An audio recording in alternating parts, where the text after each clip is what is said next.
रोज का वचन। रोज के वचन में आपका स्वागत है। दिन 291। यिर्मयाह भविष्यवक्ता की पुस्तक अध्याय 38। यिर्मयाह भविष्यवक्ता की पुस्तक अध्याय 38। फिर जो वचन यिर्मयाह सब लोगों से कहता था, उनको मत्तान के पुत्र शपन्याह, पशहूर के पुत्र गदल्याह, शेलेम्याह के पुत्र यूकल और मल्कियाह के पुत्र पशहूर ने सुना कि यहोवा यो कहता है कि जो कोई इस नगर में रहेगा वह तलवार, महंगी और मरी से मरेगा, परंतु जो कोई कसदियों के पास निकल भागे वह अपना प्राण बचाकर जीवित रहेगा। यहोवा यो कहता है, यह नगर बाबुल के राजा की सेना के वश में कर दिया जाएगा और वह इसको ले लेगा।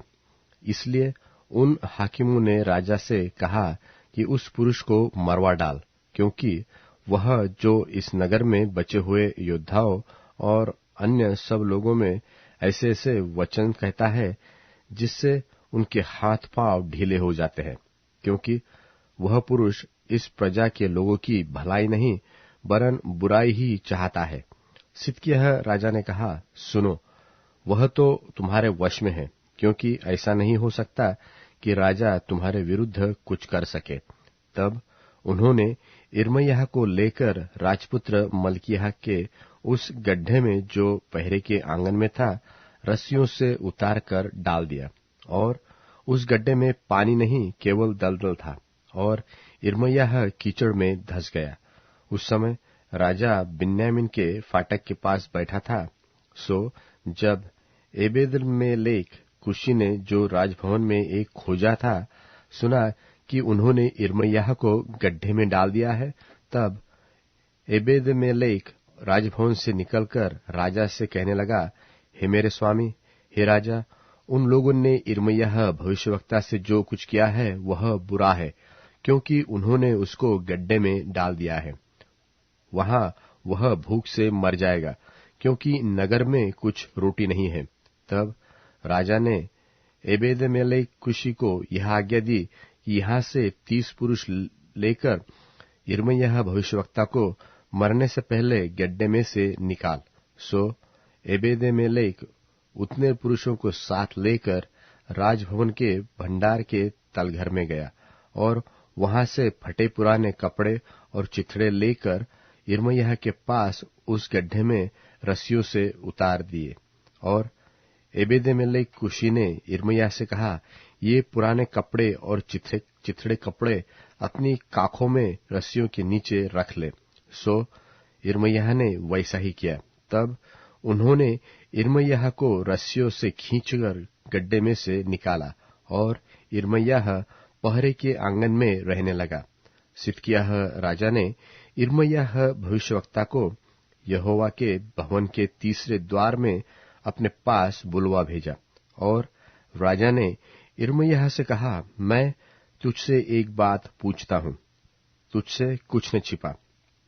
यिर्मयाह ने सिदकिय्याह से कहा, यदि मैं तुझे बताऊं तो क्या तू मुझे मरवा न डालेगा, और चाहे मैं तुझे सम्मति भी दूं तो भी तू मेरी न मानेगा। तब सिदकिय्याह राजा ने अकेले में यिर्मयाह से शपथ खाई, यहोवा जिसने हमारा यह जीव रचा है, उसके जीवन की सौगंध, न मैं तो तुझे मरवा डालूंगा और न उन मनुष्यों के वश में कर दूंगा जो तेरे प्राण के खोजी है। यिर्मयाह ने सिदकिय्याह से कहा, सेनाओं का परमेश्वर यहोवा जो इस्राएल का परमेश्वर है वह यो कहता है, यदि तू बाबुल के राजा के हाकिमों के पास सचमुच निकल जाए तब तो तेरा प्राण बचेगा और यह नगर फूंका न जाएगा, और तू अपने घराने समेत जीवित रहेगा।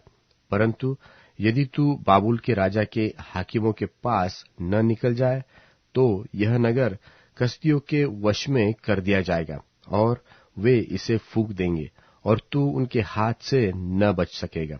सिदकिय्याह ने यिर्मयाह से कहा, जो यहूदी लोग कसदियों के पास भाग गए हैं, मैं उनसे डरता हूं।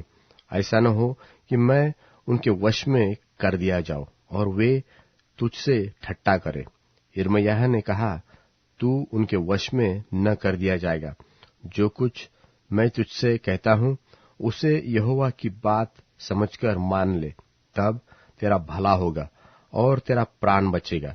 और यदि तू निकल जाना स्वीकार न करे तो जो बात यहोवा ने मुझे दर्शन के द्वारा बताई है वह यह है, देख, यहूदा के राजा के रनवास में जितनी स्त्रियां रह गई है वे बाबुल के राजा के हाकिमों के पास निकलकर पहुंचाई जाएंगी, और वे तुझसे कहेंगी, तेरे मित्रों ने तुझे बहका दिया और उनकी इच्छा पूरी हो गई, और जब तेरे पांव कीच में धंस जाए तो वे पीछे फिर गए हैं। तेरी सब स्त्रियां और लड़के बाले कसदियों के पास निकाल कर पहुंचाए जाएंगे, और तू भी कसदियों के हाथ से न बचेगा, वरन तू पकड़कर बाबुल के राजा के वश में कर दिया जाएगा, और इस नगर के फूके जाने का कारण तू ही होगा। तब सिदकिय्याह ने यिर्मयाह से कहा, इन बातों को कोई न जानने पाए तो तू मारा न जाएगा। यदि हाकिम लोग यह सुनकर कि मैंने तुझसे बातचीत की है तेरे पास आकर कहने लगे, हमें बता कि तूने राजा से क्या कहा, हमसे कोई बात न छिपा और हम तुझे न मरवा डालेंगे, और यह भी बता कि राजा ने तुझसे क्या कहा, तो तू उनसे कहना कि मैंने राजा से गिड़गिड़ाकर विनती की थी कि मुझे योनातान के घर में फिर वापस न भेज, नहीं तो वहां मर जाऊंगा। फिर सब हाकिमों ने यिर्मयाह से आकर पूछा, और जैसा राजा ने उसको आज्ञा दी थी ठीक वैसा ही उसने उनको उत्तर दिया। सो वे उससे और कुछ न बोले और न वह भेद खुला। इस प्रकार जिस दिन यरूशलेम ले लिया गया उस दिन तक वह पहरे के आंगन में ही रहा।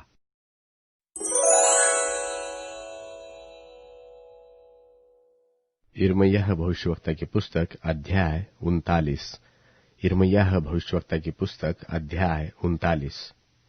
यहूदा के राजा सिदकिय्याह के राज्य के 90वें वर्ष के 10वें महीने में बाबुल के राजा नबूकदनेस्सर ने अपनी सारी सेना समेत यरूशलेम पर चढ़ाई करके उसे घेर लिया, और सिदकिय्याह के राज्य के 11वें वर्ष के 4थे महीने के 9वें दिन को उस नगर की शहरपनाह तोड़ी गई।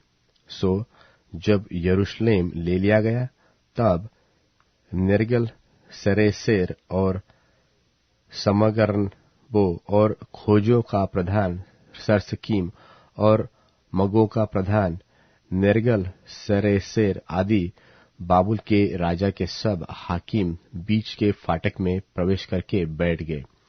जब यहूदा के राजा सिदकिय्याह और सब योद्धाओं ने उन्हें देखकर रात ही रात राजा की बारी के मार्ग से दोनों भीतों के बीच के फाटक से होकर नगर से निकलकर भाग चले और अरावा का मार्ग लिया, परंतु कसदियों की सेना ने उनको खदेड़कर सिदकिय्याह को यरीहो के अराबा में जा लिया और उनको बाबुल के राजा नबूकदनेस्सर के पास हमास देश के रिबला में ले गए, और उसने वहां उनके दंड की आज्ञा दी। तब बाबुल के राजा ने सिदकिय्याह के पुत्रों को उसकी आंखों के सामने रिबला में घात किया, और सब कुलीन यहूदियों को भी घात किया। उसने सिदकिय्याह की आंखों को फुड़वा डाला और उसको बाबुल ले जाने के लिए बेड़ियों में जकड़वा दिया। कसदियों ने राजभवन और प्रजा के घरों को आग लगाकर फूंक दिया और यरूशलेम की शहरपनाह को ढा दिया। तब जल्लादों का प्रधान नबूजरदान प्रजा के बचे हुओं को जो नगर में रह गए थे और जो लोग उसके पास भाग आए थे उनको, अर्थात प्रजा में से जितने रह गए उन सबको बंधुआ करके बाबुल को ले गया। परंतु प्रजा में से जो ऐसे कंगाल थे जिनके पास कुछ न था, उनको जल्लादों का प्रधान नबूजरदान यहूदा देश में छोड़ गया और जाते समय उनको दाख की बारियां और खेत दे दिए। बाबुल के राजा नबूकदनेस्सर ने जल्लादों के प्रधान नबूजरदान को यिर्मयाह के विषय में यह आज्ञा दी कि उसको लेकर उस पर कृपादृष्टि बनाए रखना और उसकी कुछ हानि न करना, और जैसा वह तुझसे कहे वैसा ही उससे व्यवहार करना।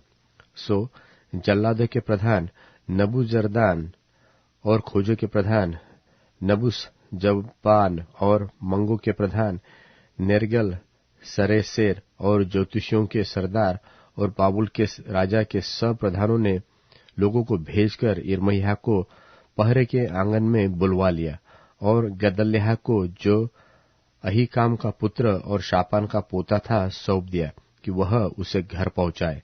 तब से वह लोगों के साथ रहने लगा। जब यिर्मयाह पहरे के आंगन में कैद था, तब यहोवा का यह वचन उसके पास पहुंचा कि जाकर एबेद-मेलेक कुशी से कह कि इस्राएल का परमेश्वर सेनाओं का यहोवा तुझसे यो कहता है, देख, मैं अपने वे वचन जो मैंने इस नगर के विषय में कहे हैं इस प्रकार पूरा करूंगा कि इसका कुशल न होगा, हानि ही होगी, और उस समय उनका पूरा होना तुझे दिखाई पड़ेगा। परंतु यहोवा की यह वाणी है कि उस समय मैं तुझे बचाऊंगा, और जिन मनुष्यों से तू भय खाता है तू उनके वश में नहीं किया जाएगा, क्योंकि मैं तुझे निश्चय बचाऊंगा और तू तलवार से न मरेगा, तेरा प्राण बचा रहेगा। यहोवा की यह वाणी है। यह इस कारण होगा कि तूने मुझ परमेश्वर पर भरोसा रखा है।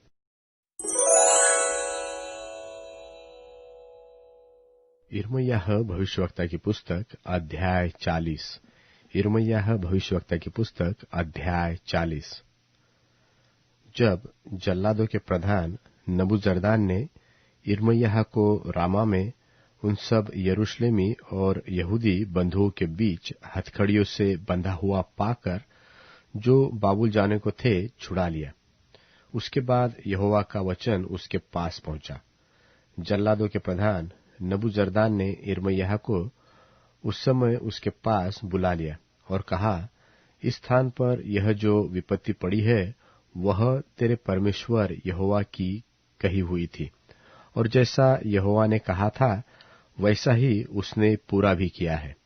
तुम लोगों ने जो यहोवा के विरुद्ध पाप किया और उसकी आज्ञा नहीं मानी, इस कारण तुम्हारी यह दशा हुई है।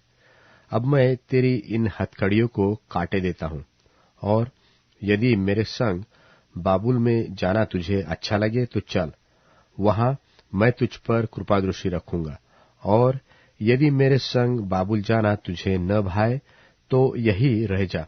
देख, सारा देश तेरे सामने पड़ा है, जिधर जाना तुझे अच्छा और ठीक जचे उधर ही चला जा।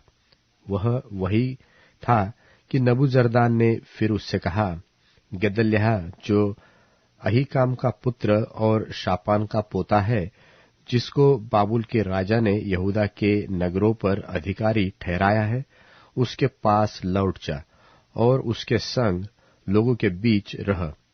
वह जहां कहीं तुझे जाना ठीक जाना पड़े वही चला जा। सो जल्लादों के प्रधान ने उसको सीधा और कुछ द्रव्य भी देकर विदा किया। तब यिर्मयाह अहीकाम के पुत्र गदल्याह के पास मिस्पा को गया और वहां उन लोगों के बीच जो देश में रह गए थे रहने लगा।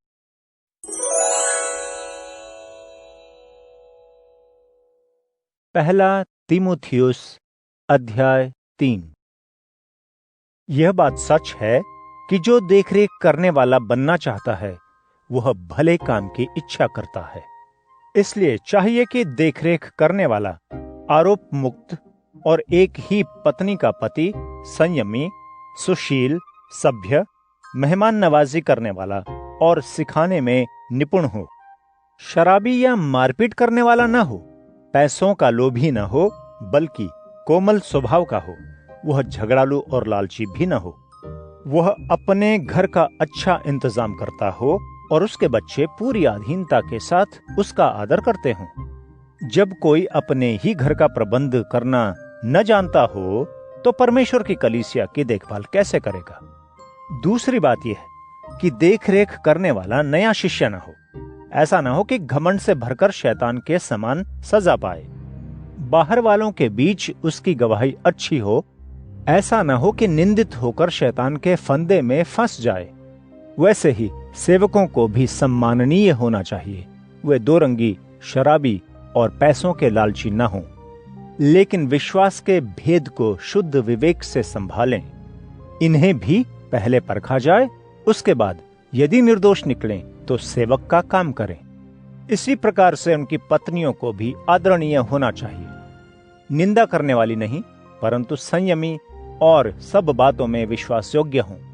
सेवक एक ही पत्नी के पति हों और अपने बच्चों पर उचित निगरानी रखते हों और अपने घरों की जिम्मेदारी निभाना जानते हों, क्योंकि जो सेवक का काम अच्छी तरह से कर चुके हैं वे लोगों से इज्जत पाते हैं और मसीह यीशु में उनके भरोसे के कारण उनका आत्मविश्वास बढ़ता है।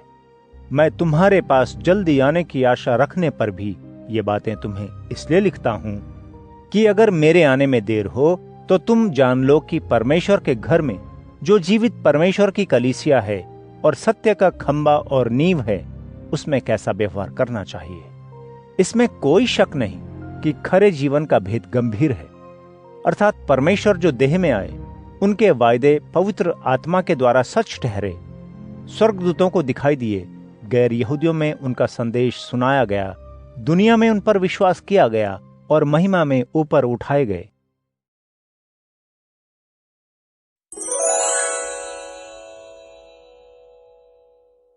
प्रभु, मेरा सब कुछ है। मैं प्रतिज्ञा करता हूं कि मैं तेरे वचनों का पालन करूंगा। मैं तेरी कृपा के लिए संपूर्ण हृदय से गिड़गिड़ाता हूं। प्रभु, अपनी कृपा के अनुसार मुझ पर अनुग्रह कर। जब मैं तेरे मार्गों पर विचार करता हूं, तब अपने पैर तेरी साक्षियों की ओर मोड़ता हूं।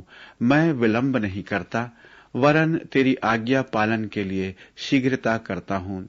यद्यपि दुर्जनों के फंदे मुझे फंसाते हैं, तो भी मैं तेरी व्यवस्था नहीं भूलता हूं। तेरे धर्ममय न्याय सिद्धांतों के कारण आधी रात को उठकर मैं तेरी सराहना करता हूं। मैं उन सब का साक्षी हूं जो तेरे भक्त हैं, जो तेरे आदेशों का पालन करते हैं। हे प्रभु, पृथ्वी तेरी करुणा से परिपूर्ण है। प्रभु, मुझे अपनी संविधियां सिखा।